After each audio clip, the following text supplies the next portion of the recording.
नमस्कार, बहुत स्वागत है आपका देवभूमि खबरों में। मैं हूं आपके साथ कीर्तिवान सिंह। बुलेटिन शुरुआत करते हैं। मुख्यमंत्री पुष्कर सिंह धामी की अध्यक्षता में हुई उत्तराखंड कैबिनेट बैठक में जनहित से जुड़े कई बड़े फैसले लिए गए हैं। बैठक में कुल 15 प्रस्तावों को मंजूरी दी गई है। गौपालन योजना बदलाव करते हुए अब सामान्य वर्ग के लोगों को भी योजना का लाभ मिलेगा और गाय भैंस खरीद पर सब्सिडी दी जाएगी। वहीं उत्तराखंड मजदूरी संहिता नियमावली को मंजूरी मिली है, जिसमें सामान्य कार्य के लिए सामान्य वेतन और समय पर मजदूरी भुगतान का प्रावधान किया गया है। इसके अलावा हाई कोर्ट के लिए भूमि, राज्य, क्रीड़ा विश्वविद्यालय में पदों का सृजन, जीएसटी संशोधन अध्यादेश और जल जीवन मिशन में जुड़े प्रस्ताव को भी मंजूरी दी गई है। तो धामी कैबिनेट ने 15 फैसलों पर मुहर लगाई है। हाईकोर्ट और खेल विश्वविद्यालय पर भी फैसला लिया गया। धामी सरकार की इस कैबिनेट बैठक के बाद जो फैसले लिए गए हैं उसकी जानकारी दी गई है, जिसमें कई महत्वपूर्ण फैसले हैं जो उत्तराखंड के विकास के लिए एक मील का पत्थर साबित होंगी।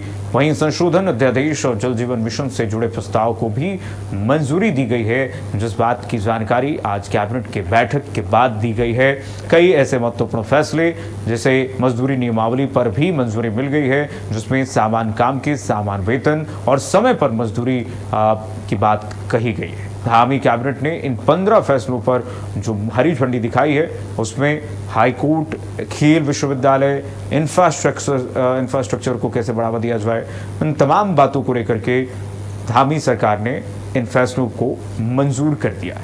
कई विभागों से जुड़े प्रस्ताव भी पास हो गए हैं, जिसकी जानकारी दी गई है प्रेस कॉन्फ्रेंस के जरिए डिटेल में। तो मजदूरी नियमावली को भी मंजूरी मिल गई है। उत्तराखंड में जो श्रमिकों की मांग थी उस पर भी अंतिम मुहर लग गई है। श्रमिकों की मांग पर अंतिम मुहर लगा दी गई है। 15 फैसलों पर मुहर लगाई गई है उत्तराखंड शासन की तरफ से। सीएम धामी के फाइनल मुहर के बाद, अंतिम मुहर के बाद मजदूरी नियमावली को भी अब मंजूर किया गया है। कई विभागों से जुड़े प्रस्ताव को भी पास कर दिया गया है। धामी कैबिनेट ने करीब 15 फैसलों पर मुहर लगाई है।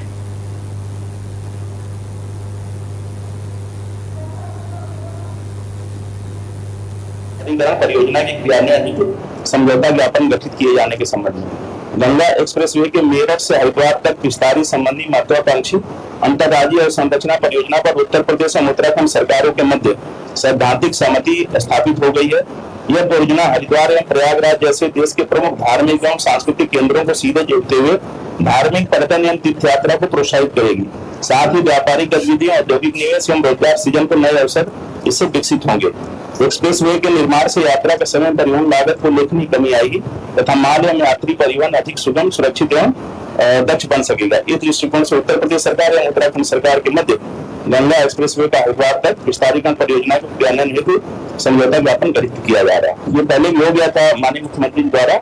आज कैबिनेट में इसको औपचारिक रूप से अनुमोदन प्रदान किया गया। उत्तराखंड के पौड़ी गढ़वाल जिले में बड़ा हादसा हो गया। देवप्रयाग पौड़ी मार्ग पर सब्तर खाल के पास कार के खाई में गिरने का दुखद मामला सामने आया है। पौड़ी देवप्रयाग मार्ग पर यह बड़ा हादसा हुआ है। इस हादसे में एक ही परिवार के 5 लोगों की मौत हो गई है। पूरा परिवार खत्म हो गया। वहीं एक व्यक्ति गंभीर रूप से घायल बताए जा रहे हैं, जिन्हें अस्पताल में तुरंत ले जाया गया है एसडीआरएफ द्वारा आनंद फानन में। जो जानकारी आ रही है उस अनुसार कार देवप्रयाग से पौड़ी की ओर जा रही थी और इसी दौरान यह हादसा हुआ। तभी अचानक से यह हादसा हो गया है। दुर्घटना की सूचना पुलिस को दी गई और राहत बचाव कार्य शुरू किया गया। वहीं मामले की गंभीरता को देखते हुए एसडीआरएफ की टीम को भी सूचित किया गया। खाई में उतर करके एसडीआरएफ की टीम ने कार सवार 6 लोगों को रेस्क्यू कर लिया है और ऊपर सड़क पर पहुंचाया गया डेड बॉडीज को। लेकिन तब तक 5 लोगों ने देखिए दम तोड़ दिया था। इस दर्दनाक हादसे पर सीएम धामी ने एक्स पर पोस्ट करके दुख जताया है और मृतकों के परिजनों के प्रति संवेदनाएं व्यक्त की हैं। तो मुख्यमंत्री पुष्कर सिंह धामी का ये सोशल मीडिया प्लेटफॉर्म एक्स पर जो पोस्ट है वो हम आपको दिखा रहे हैं। सीएम धामी ने लिखा है, देखिए, मुख्यमंत्री पुष्कर सिंह धामी ने लिखा कि देवप्रयाग पौड़ी मार्ग पर हुई भीषण सड़क दुर्घटना का समाचार अत्यंत पीड़ादायक है। जिला प्रशासन को दुर्घटना में घायलों के समुचित और त्वरित उपचार के साथ ही गंभीर रूप से घायलों को आवश्यकता के अनुरूप एयरलिफ्ट करके हायर सेंटर रेफर करने हेतु निर्देशित किया गया है। ईश्वर से प्रार्थना है कि दिवंगतों की आत्मा को अपने श्री चरणों में स्थान और शोक संतप्त परिजनों को इस असहनीय दुख को सहन करने की शक्ति प्रदान करे। प्रभु बद्री विशाल से सभी घायलों के शीघ्र स्वस्थ लाभ की भी प्रार्थना करता हूँ। मुख्यमंत्री पुष्कर सिंह धामी का ये सोशल मीडिया प्लेटफॉर्म पर संवेदनशील पोस्ट हम आपको दिखा रहे हैं। उन्होंने दुख जताते हुए इस पूरे हादसे पर अपनी संवेदना प्रकट की है, दुख जताया है। मुख्यमंत्री ने कहा कि परिवार के साथ उत्तराखंड सरकार इस वक्त है। दरअसल सफदर खाल कुंडधार के पास यह हादसा हुआ है और हादसे पर सीएम धामी ने दुख जताते हुए ये पोस्ट लिखा है, जिसमें सीएम ने यह भी बताया है कि अधिकारियों से कहा गया है कि जो भी सहायता परिवार के लोगों को मिलनी चाहिए वो अधिकारी त्वरित रूप से प्रदान करें और जल्द से जल्द इस बारे में रिपोर्ट भी करें। अधिकारियों को राहत कार्य में तेजी के निर्देश भी दिए गए। बेसिकली 5 लोगों की मौके पे ही मौत हुई है, जिनका विवरण इस प्रकार से है। अफजल, अन्नामिया, सब्बोर, सादा।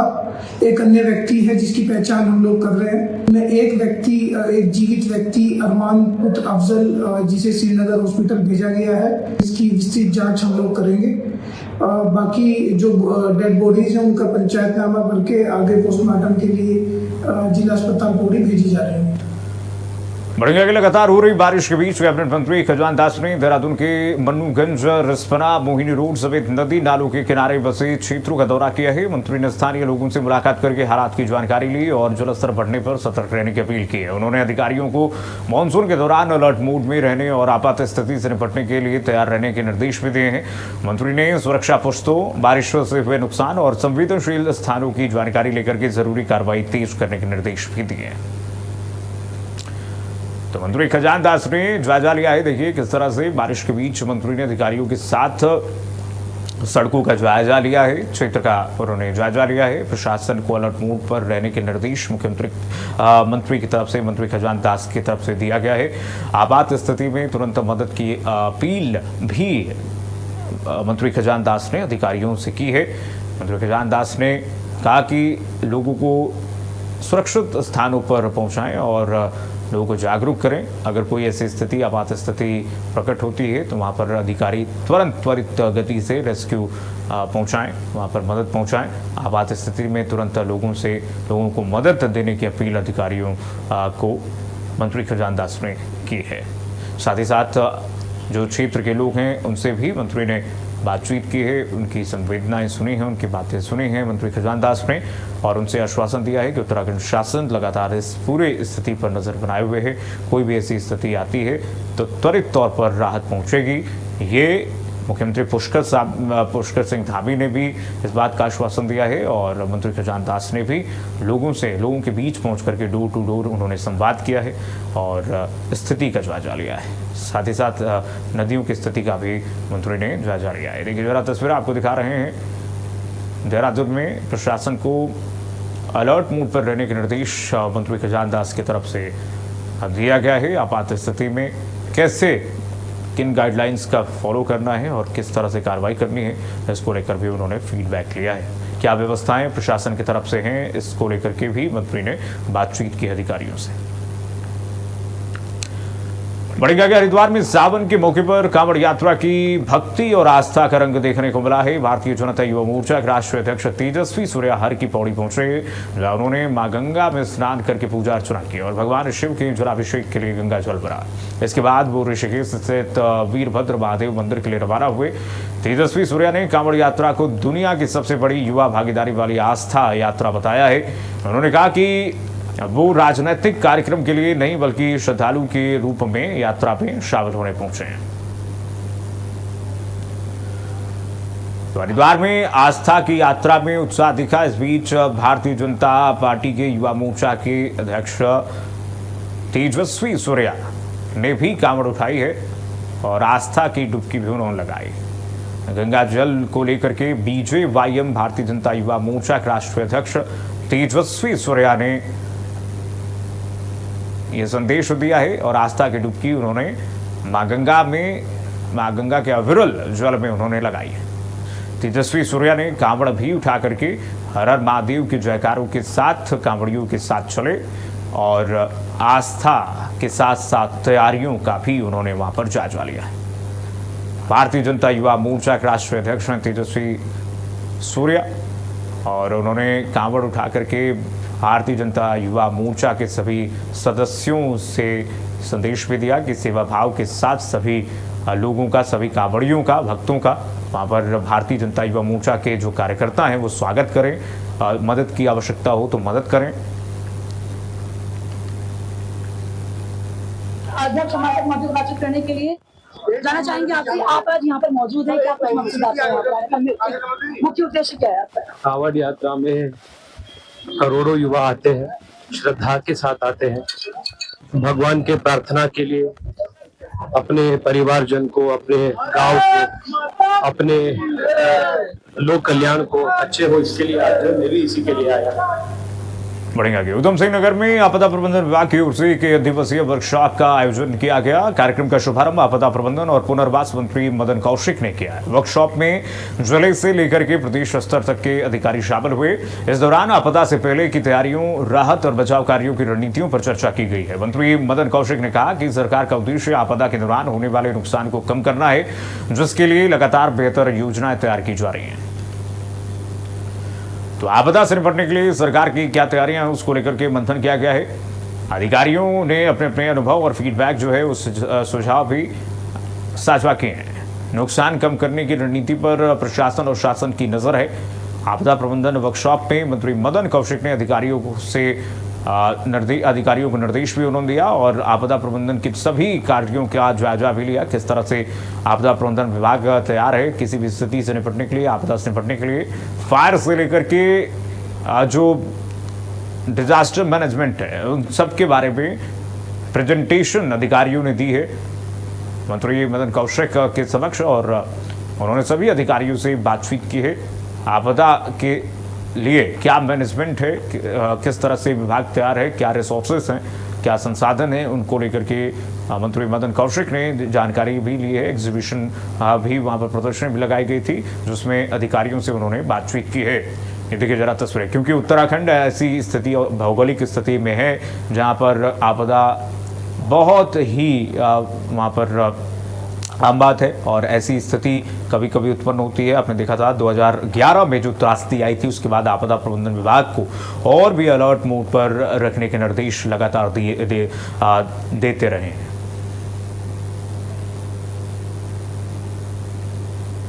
उधम सिंह प्रबंधन को लेकर एक दिवसीय वर्कशॉप यहाँ उधम सिंह नगर जिले में प्रारंभ हुई है। इसमें शासन के अधिकारी, जिला के अधिकारी, आपदा प्रबंधन के एक्सपर्ट, आपदा प्रबंधन से जुड़े हुए लोग पूरे दिन विभिन्न सत्रों के माध्यम से हमें क्या करना है, आपदा में जो हम लोग आपदा से पहले की तैयारी करते हैं, आपदा के समय हमें कितना प्रबंधन चाहिए, आपदा के बाद हमें किस प्रकार काम करना है। वहीं देहरादून में फार्म एंड फूड कृषि सम्मान अवार्ड्स 2026 का आयोजन किया गया। कार्यक्रम में ग्रामीण विकास मंत्री भरत सिंह चौधरी ने बतौर विशिष्ट अतिथि शिरकत की। इस दौरान कृषि क्षेत्र में बेहतर काम करने वाले किसानों, कृषि वैज्ञानिकों, एफपीओ और संस्थानों को सम्मानित किया गया। मंत्री ने कहा कि राज्य सरकार किसानों की आय बढ़ाने और ग्रामीण आजीविका को मजबूत करने के लिए लगातार काम कर रही है। उन्होंने किसानों से आधुनिक तकनीक, मूल्य संवर्धन और कृषि आधारित उद्यमों को अपनाने की अपील की है। कार्यक्रम में प्रदेश भर से 200 से अधिक किसानों ने हिस्सा लिया।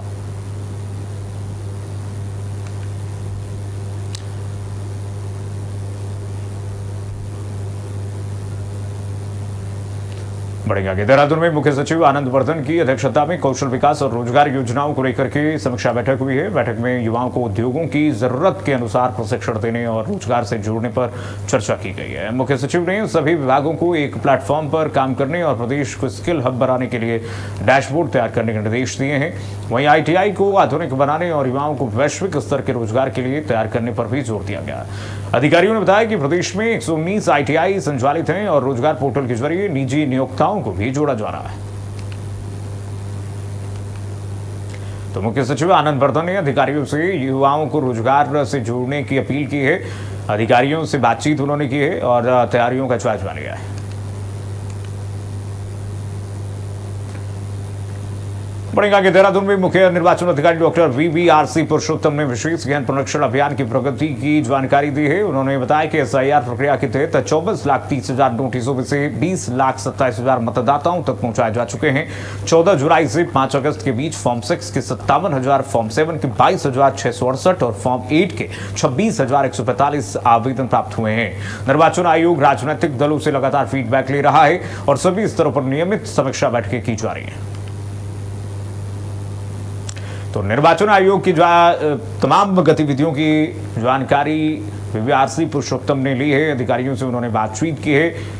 बुजुर्गों और तमाम मतदाताओं के बारे में उन्होंने विशेष तौर पर व्यवस्थाओं की बातचीत की है। सभी अधिकारियों से विशेष गाइडलाइंस का पालन करने के निर्देश दिए। उन्होंने कहा कि अभी तक 20 लाख लोगों को नोटिस पहुंचाए जा चुके हैं। मतदाता पुनरीक्षण पर निर्वाचन आयोग इस वक्त अलर्ट मोड पर है और सभी अधिकारियों से बूथ स्तर के बेलोज अधिकारियों को भी उन्होंने निर्देशित किया है कि गाइडलाइंस का, इलेक्शन कमीशन के गाइडलाइंस का पालन करें और SIR को लेकर के लोगों के बीच एक जागरूकता फैलाने की आवश्यकता है, जागरूकता देने की आवश्यकता है, जिससे कि जो वोटर्स हैं जिनके नाम छूट गए हैं वो भी आकर के अपने फॉर्म भर करके, फॉर्म 6 भर करके अपने मतदाता सूची में अपने नाम को दर्ज करा सके। तो विशेष पुनरीक्षण अभियान को लेकर के अलर्ट मोड पर इलेक्शन कमीशन इस वक्त है। बढ़ेंगे आगे। मादक पदार्थों के खिलाफ उत्तराखंड सरकार ने सख्ती बढ़ा दी है। सचिवालय में मुख्य सचिव आनंद वर्धन ने उनकी अध्यक्षता में NCORD की बैठक हुई है, जिसमें ड्रग्स तस्करी और अवैध कारोबार पर रोक लगाने को लेकर के मंथन किया गया है।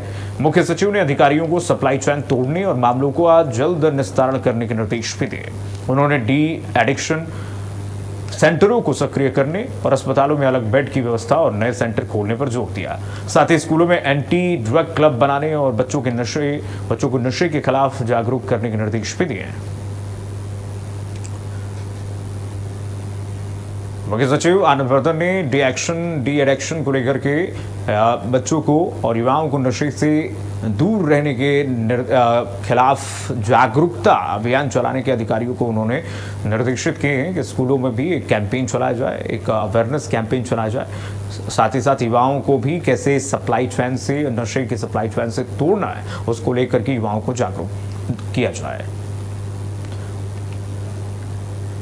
बढ़ेगा कि चारधाम यात्रा को और सुगम और व्यवस्थित बनाने के लिए सरकार ने बड़ा कदम उठाया है। कर्णप्रयाग और सिमली में आधुनिक पार्किंग परियोजनाओं को रफ्तार मिल गई है।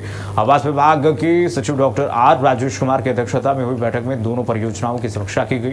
कर्णप्रयाग में करीब 3 करोड़ 73 लाख रुपए और सिमली में करीब 3 करोड़ 98 लाख रुपए की लागत से पार्किंग विकसित की जाएगी। इससे यात्रा सीजन में बढ़ते यातायात दबाव को कम करने में मदद मिलेगी।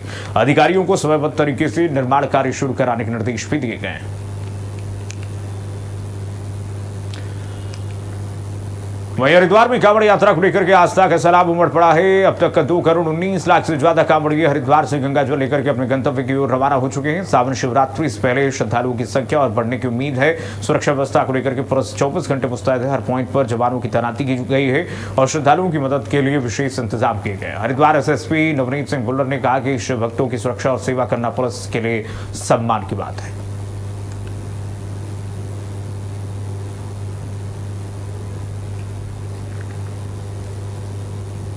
का नवा दिन है और बदस्तूर कांवड़ियों का हरिद्वार पर आवागमन लगातार जारी है। इस वक्त हमारे साथ बातचीत करने के लिए SSP हरिद्वार मौजूद से बातचीत करेंगे। जानना चाहेंगे आपको जिस तरीके से कांवड़ शुरू होने वाली है और लगातार आंकड़े बढ़ रहे हैं, ऐसे में क्या कुछ व्यवस्थाएं हैं? पर्याप्त संख्या में पुलिस फोर्स यहाँ पे अर्धसैनिक बल और सुरक्षा के लिए अलग अलग यूनिट्स पुलिस की मौजूद है। और मेले का स्वरूप जैसे लास्ट के 3-4 दिनों में चेंज होता है, पैदल कांवड़ थोड़ा कम हो जाता है और डाक कांवड़ बढ़ता है, तो आज वही चेंज हो रहा है। आज बड़ी संख्या में गाड़ियां और मोटरसाइकिलें हरिद्वार में आ रही हैं और पैदल कांवड़िए जो रह गए हमारे शिवभक्त वो प्रस्थान कर रहे हैं। एक संभावना है कि आज शाम से पैदल कांवड़ काफी कम रह जाएगा और डाक कांवड़ जो है ये बढ़ेगा। तो पार्किंग को एक्टिवेट किया गया है और हाईवे की ड्यूटीज को बढ़ाया गया है। पुलिस प्रशासन एक बहुत बड़ी चुनौती और एक बहुत बड़ी जिम्मेदारी निभाता है। ऐसे में कितना आप लोगों को दिक्कतों का सामना करता है जिस वक्त डाक कांवड़ चलती है? तो शिवभक्त आ रहे हैं, वो इतने सैकड़ों किलोमीटर पैदल चल के अपने गंतव्य को यहाँ से जाते हैं, तो उनकी मदद करना ये तो एक सम्मान है हमारे लिए। पुलिस के लिए कोई दिक्कत नहीं है, तो हमारी ड्यूटी है। और जितने भी यहाँ पे अधिकारी, कर्मचारी, फोर्स, अलग अलग विभागों के लोग खड़े हुए हैं, लगे हुए हैं ड्यूटी पे, वो आपके सहयोग के लिए, आपकी मदद के लिए है। और हमारा प्रयास ये है कि आपकी यात्रा आनंदमय हो, सुविधाजनक हो और आपकी सेवा करना हमारे लिए सम्मान है। और आप भी जो पुलिस के ऑफिसर्स और जवान जो आपको निर्देश देते हैं, आप उसका पालन करें। अभी आप सुन रहे थे हरिद्वार एसएसपी नवनीत सिंह बुलर जी को, जिनका साफ तौर पर यह कहना है कि जिस तरीके से यहाँ पर करोड़ों की तादाद में श्रद्धालु आवागमन कर रहे हैं, तो ऐसे में उनकी सुरक्षा करना उनका धर्म है, उनकी ड्यूटी है, जिसका वो पालन कर रहे हैं। अपने सहयोगी के साथ मैं आसीम बानो, भारत अपडेट, हरिद्वार। बढ़ेगा। बक्सर में लगातार बारिश के बाद सोलानी नदी उफान पर है और तटबंध टूटने का खतरा बढ़ गया है। खानपुर क्षेत्र के हस्तमोड़ी गांव के पास नदी का पानी तटबंध में लगातार कटान कर रहा है। हालात को देखते हुए ग्रामीणों ने खुद श्रमदान करके तटबंध को बचाने का प्रयास शुरू कर दिया। सूचना मिलते ही तहसील प्रशासन और एनडीआरएफ की टीम मौके पर पहुंची और कटान रोकने के लिए मिट्टी और अन्य सामग्री डाली जा रही है। ग्रामीणों का कहना है कि तटबंध टूटने पर 15 से ज्यादा गांव बाढ़ की चपेट में आ सकते हैं। प्रशासन स्थिति पर नजर बनाए हुए है।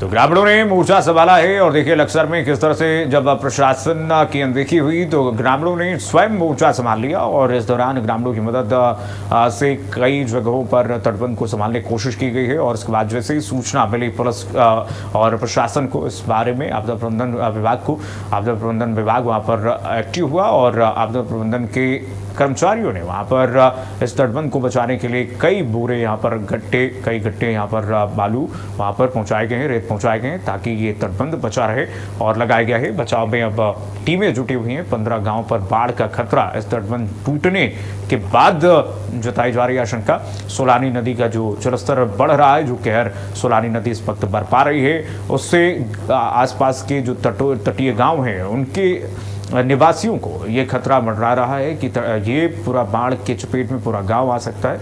ऐसे में प्रशासन भी अब अलर्ट मोड पर है। प्रशासनिक अधिकारी लगातार इस स्थिति पर नजर बनाए हुए हैं। ये सोलानी नदी में हस्तमौली ग्राम से लोगों के द्वारा सूचना दी गई कि यहाँ पर जो है सोलानी नदी अंदर की तरफ कटान कर रही है। तो इस सूचना पर जो है तत्काल जो है सिंचाई विभाग और जो है हमारी एसडीआरएफ, पुलिस और जो है तहसील की राजस्व टीम और बाढ़ चौकी के क्षेत्र के लोगों को तत्काल जो है मौके पर भेजा गया और शुरू में वहाँ की जो है पत्तियाँ और झाड़ियों को लगाया गया और अब जो है वो कट्टे भर भर करके जो है वहाँ पर लगाया जा रहा है, जिससे जो प्रशासन की जो सपोर्ट हमें जिस तरीके से चाहिए थी वो अभी उस तरीके से नहीं मिल पा रही है। कुछ टीमें पहुंच चुकी हैं, एसडीआरएफ टीम है और पुलिस प्रशासन भी यहाँ पर है, लेकिन जो मेन यहाँ पर हमें जो उनकी हेल्प चाहिए वो मेन इस बंदे को अभी हमने जो पेड़ काट के लगाए हैं, सिर्फ इससे भी पानी का बहाव थोड़ा बदला है। लेकिन अगर आप बोलें कि इससे सुरक्षित हो गया मामला, कि सुरक्षित नहीं है। सुरक्षित होने के लिए तो इसमें अभी पैचिंग की जरूरत है। जब तक वो नहीं होगी तो ये बंदा कभी भी टूट सकता है। रात बिरात कभी भी पता नहीं चलेगा कब ये बंदा टूट जाएगा। बढ़ेंगे। हरिद्वार के दक्षिणकाली सिद्धपीठ मंदिर में सावन महीने के दौरान आस्था का सैलाब उमड़ रहा है। सावन के 8वें दिन भी आचार्य महामंडलेश्वर स्वामी कैलाशानंद गिरी की विशेष मौन साधना जारी रही। पूरे सावन चलने वाली इस आराधना में शामिल होने के लिए देश के अलग अलग राज्यों से बड़ी संख्या में श्रद्धालु पहुंच रहे हैं। मंदिर परिसर हर हर महादेव के जयघोष से गूंज रहा है। श्रद्धालुओं का कहना है कि सच्चे मन से की गई प्रार्थना और भगवान शिव की आराधना से मन को शांति मिलती है और जीवन की परेशानियां दूर होती है। और ये सावन का पावन महीना जिसमें स्वयंभू भगवान शिव, भगवान महादेव जो जिनकी ऊर्जा आच्छादित होती है शिव मंदिरों में, और इसका लाभ लेने के लिए सावन के पावन महीने में भगवान शिव का आशीर्वाद लेने के लिए भक्तों का सैलाब जो है, श्रद्धालुओं का सैलाब इस वक्त उमड़ा हुआ है। बढ़ेगा ये मसूरी में लगातार हो रही बारिश के बीच बड़ा हादसा टल गया है। एसडीएम कार्यालय परिसर स्थित कर्मचारी आवास में पहाड़ी से टूट करके विशाल बोल्डर जा गिरा। देखिए जरा, चट्टान कमरे के अंदर तक पहुंच गई है, लेकिन गनीमत रही कि घटना के समय वहां कोई मौजूद नहीं था। हादसे के बाद आवास में रह रहे 5 कर्मचारियों ने परिवार समेत सुरक्षित स्थान पर शिफ्ट होने की मांग की है। उनका कहना है कि पहाड़ी लगातार दरक रही है और ऐसे में यहाँ रहना खतरे से खाली नहीं है। सूचना पर एसडीएम राहुल आनंद मौके पर पहुंचे और हर संभव मदद का भरोसा दिया है। प्रशासन ने क्षेत्र की सुरक्षा व्यवस्था का आकलन शुरू कर दिया है। तो उत्तराखंड की कच्ची पहाड़ियां लगातार मानसून में दरक रही हैं, जिससे कि जनजीवन त्राहिमाम कर रही है।